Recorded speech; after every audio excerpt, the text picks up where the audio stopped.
when and where animation first came to life, the concept of storytelling has been around for centuries. From shadow puppetry in about 200 AD to the magic lantern in the 1650s, the first real image projector, telling a story through motion, has been happening forever. The first noticeable step towards showcasing believable motion was in 1833 when the phantasmoscope was born. It was invented by French inventor Joseph Plateau. The video above shows the animation series of drawings to illustrate a dancer making a pirouette. It did not look too impressive at the time. If you focused your attention on a section of the motion for a given time, you could perceive the animation. You had to squint your eyes through a pinhole at the center of a spinning disc facing a mirror. This led to the start of a revolution. A year later, an American with the name of George Horner created the first cinema device that was called the zoetrope, with the images moving in a circular clockwise motion at specific rate. If one was to focus on just one section of the device, one could be seeing animation in motion in the form of moving pictures. This modernized the approach 1833 and later started the cinema movement. Today, we can go to movie theater thanks to this invention. Fast forward about 10 years, and we can see all these evolve into the first black and white animation by Walt Disney that marked the beginning of animation through traditional media called hand-drawn animation. This was before colored TVs came through and before we could even combine colored illustrations to make the animations such as Tom and Jerry. The animator, or animation artist responsible for creating the frame-by-frame drawing, were the artists behind it. Just like modeling artists in 3D, today 3D animators continue this movement through the medium of Blender. At the time of hand-draw traditional animation, a set of rules had to be established to make the production of animation more streamlined and easier to make.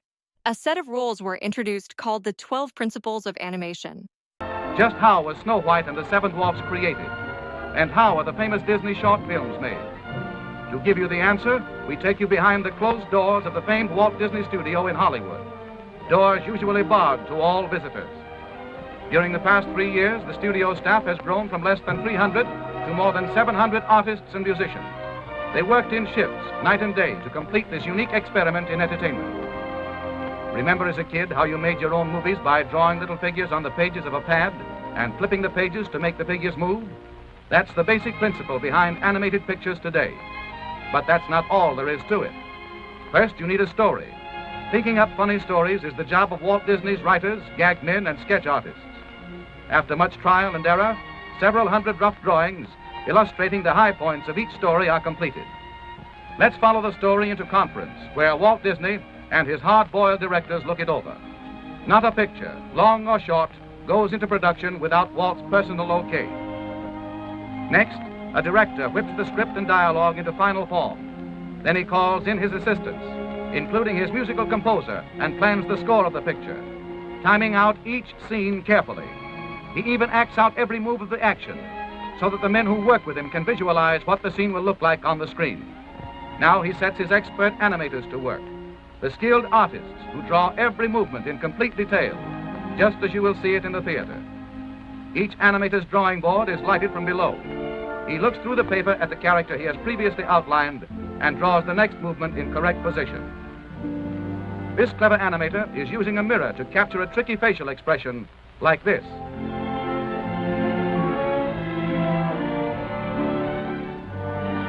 Let's move along to the test camera department. Here the animator's rough drawings are photographed in sequence, one at a time. This film is developed and returned to the animator, who checks to see how good it is by running it in a small projection machine called a moviola.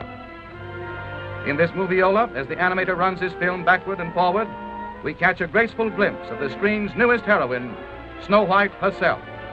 Now we're in one of the studio projection rooms, where Walt and his staff study the rough animation of a sequence about the 7 lovable little dwarfs.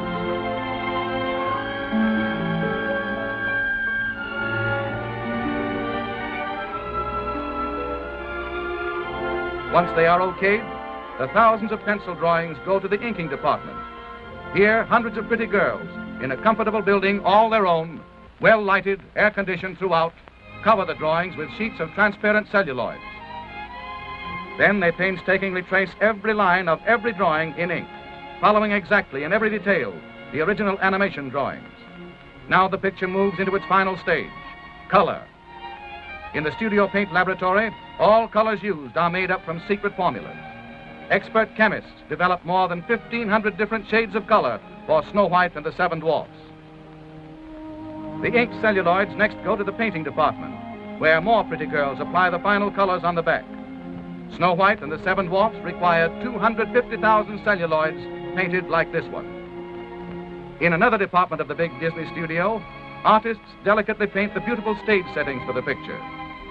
These backgrounds are done in watercolor. Artists work for months on backgrounds like the interior of the Seven Dwarfs cottage.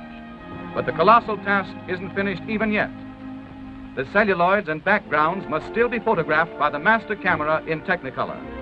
Here the operator puts a Donald Duck celluloid on top of a background as the overhead camera exposes one frame of film. To photograph Snow White and the Seven Dwarfs, this operation had to be repeated more than 500,000 times. Next, the film passes into the hands of technicians, and the sound effects are recorded.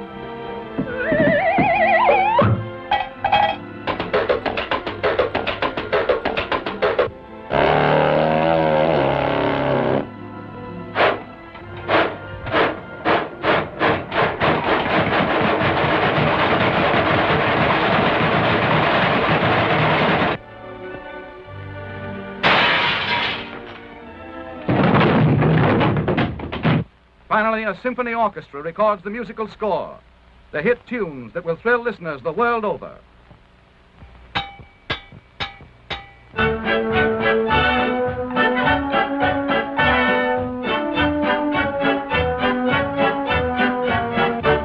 Now comes a crucial moment, the picture's world premiere in Hollywood.